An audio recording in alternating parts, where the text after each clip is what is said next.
If you want to remove files from the private safe on Realme Note 70T, then first of all we need to open Settings and of course go to the private safe.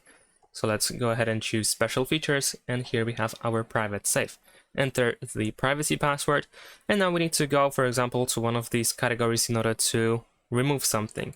So let's go ahead and do so. Here we have our files, so I can, for example, press and hold my finger on the first file that I wish to remove in order to select it. Of course, you can select multiple items at once, and then at the bottom we have unlock. So tap off here and you can either unhide the file and move it back into its original location, or you can customize the location and you can choose where it should be placed. So in my case, I'm going to choose the original location.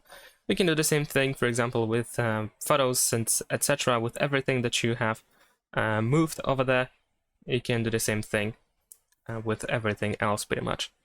And that's it. Thanks for watching. Leave a like and subscribe.